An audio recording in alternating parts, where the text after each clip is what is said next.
আপনার প্রোডাক্ট যদি ভালো হয়, স্টিল যদি এই প্রোডাক্ট সেল না হয়, তাহলে আমি বলবো এই ভিডিওটা দেখার জন্য। কারণ মোস্ট অফ দ্য কেসেস, বিশেষ করে সাস বা হচ্ছে লিগে সফটওয়্যার বিজনেস বা হচ্ছে অন্য B2B টাইপের বিজনেসের ক্ষেত্রে এটা লক্ষ্য করা যায়, কখনো কখনো B2Cর ক্ষেত্রেও, সেটা হচ্ছে লিগে হিউজলি গুড প্রোডাক্ট আছে, কিন্তু স্টিল হচ্ছে লিগে এই প্রোডাক্টের যে কনভার্সন হওয়ার কথা বা হচ্ছে সেল হওয়ার কথা, এটা হচ্ছে না। এর কারণ কি? এর কারণ হচ্ছে অনেকগুলো হইতে পারে। তার মধ্যে প্রধান 3টা কারণ হচ্ছে, নাম্বার 1 যেটা, সেটা হচ্ছে আপনার বিজনেস ফাউন্ডেশনাল স্টোরি বা হচ্ছে ডিফল্ট স্টোরি যেটা আছে, এটা বিল্ড করা হয় না, যেটাকে আমি বলি যে অরিজিন স্টোরি, যেটা আপনার রুটের যে স্টোরি আছে, এটা হচ্ছে বিল্ড করতে হবে। কারণ রুটের স্টোরি যদি আপনি বিল্ড করেন, তাহলে হচ্ছে খুব ইজিলি আপনার অডিয়েন্সের কাছে আপনার একটা ক্লারিটি বিল্ড হবে। কারণ অ্যাওয়ারনেসের মোস্ট ইম্পর্টেন্ট পার্ট হচ্ছে আপনার ক্লারিটি বিল্ড করা, যে আপনার কাস্টমার অডিয়েন্স যারাই আছেন তারা হচ্ছে আপনার প্রোডাক্ট বা সার্ভিস সম্পর্কে ক্লিয়ারলি একটা আইডিয়া বা হচ্ছে ধারণা থাকবে। নাম্বার 2, সেটা হচ্ছে আপনার ইমোশনাল কানেকশন। ইমোশনাল কানেকশন মানে হচ্ছে যে আপনার অডিয়েন্সের যে পার্সপেক্টিভ আছে, তাদের যে পয়েন্ট অফ ভিউ আছে, তাদের যে emotional vehicle, whether it's positive or negative, এই আন্ডারস্ট্যান্ডিং এর জায়গা থেকে আপনি কমিউনিকেটটা করতে পারছেন না, যে আসলে তারা কি চাচ্ছে আর আপনি কি ডেলিভার করতেছেন, এর মধ্যে ম্যাচ হচ্ছে না।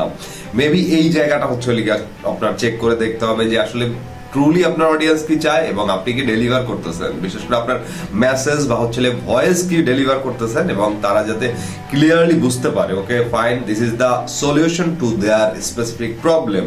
এবং যখন তারা হচ্ছে ক্লিয়ারলি বুঝতে পারবে তাদের কোন কোন প্রবলেমের জন্য কি কি সলিউশন তাদের জন্য আছে এবং তার ফিউচার আউটকাম কি হচ্ছে, তাহলে তারা ইজিলি হচ্ছে আপনার বিজনেসের প্রতি বা হচ্ছে ব্র্যান্ডের প্রতি বা হচ্ছে প্রোডাক্টের প্রতি এক্সাইটেড বা হচ্ছে অ্যাট্রাক্টেড হবে।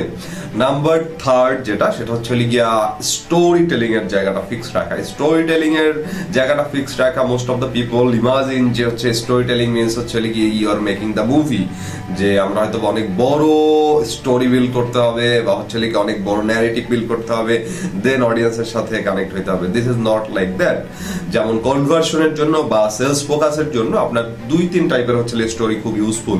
তার মধ্যে একটা হচ্ছে আপনার problem or solution focus story, যে হচ্ছে আপনার প্রবলেম কি হয়েছে আপনার ক্লায়েন্টের লাইফে এবং প্রিভিয়াস ক্লায়েন্টের আপনার সলিউশন কিভাবে আসছে তার উপরে বেস করে স্টোরি বিল্ড করা।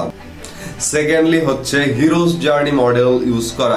হিরোজ জার্নি মিন্স হচ্ছে আপনার অডিয়েন্স বা কাস্টমারকে আসলে হিরোর পর্যায়ে হচ্ছে আপনার প্রেজেন্ট করা বা প্রজেক্ট করা। Whatever the problem or challenges they are suffering now or they are facing now, they can actually solve their problem with your product and service. So if you just make sure these 3 component, whether it's emotional connection, whether it's storytelling and understanding over your audience actually what they want and communicate from that point, then obviously you will have massive impact with your audience.